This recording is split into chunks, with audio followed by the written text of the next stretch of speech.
जय श्री राम। एक बार एक राजा संत और ब्राह्मणों को खाना खिलाने की दावत दिया। तो राजा के द्वार पर ब्राह्मण और संतों की लाइन लग गई। खाना बन रहा था। उसी वक्त एक चील सर्प को लेकर आसमान में से उड़ती हुई जा रही थी। तो सर्प के मुंह में से जहर उस खाने में गिर गया। ना तो राजा को पता था उसमें विष गिर गया, ना बनाने वालों को था। ना राजा की गलती थी, ना बनाने वाले की गलती थी, ना उस चील की थी, ना उस सर्प की थी। ब्राह्मण खाना खाने के लिए बैठे, संत बैठे, तो सब के सब मर गए। राजा देखा कि ये क्या अनर्थ हो गया मेरे द्वारा, अब यही नहीं बचे तो मैं बच के क्या करूँगा। वो भी उसी प्रसाद को पा लिया और राजा भी खत्म हो गया।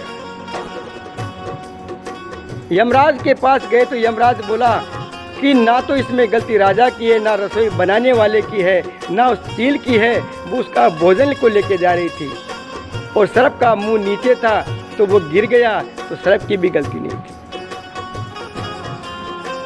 यमदूत बोलते कि ठीक है महाराज, ये तो, लेकिन इसका ये पाप किसके नाम पे लिखें? इतने ब्राह्मणों की हत्या हो गई, इतने संत मर गए, तो फिर इनका पाप का चिट्टा किसके सिर पे लगाएं?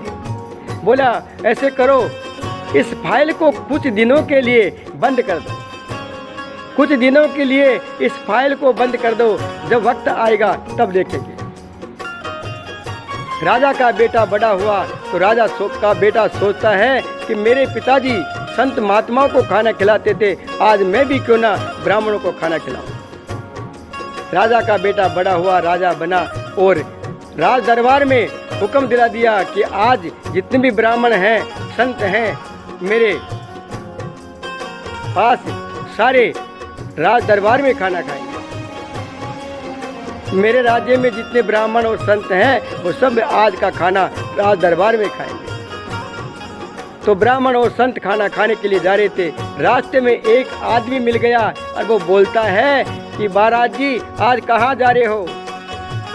जब वो ब्राह्मण देवता बोलते हैं कि आज हम राजा के पास खाना खाने के लिए जा रहे हैं, उस राजा के पास जिसका बाप के द्वारा कितने ब्राह्मण और कितने संतों की हत्या हो गई, उस राजा के पास। जब वो आदमी ऐसे बोला तो उस आदमी की आवाज़ यमराज तक पहुंच गई और यमराज बोलता है कि पकड़ लो इसे, और वो जो ब्राह्मण और संतों का मृत्यु हुई थी उनका पाप इसके सिर पे लिख दो, इसके सिर पे लिख दो, इसके खाते में लिख दो।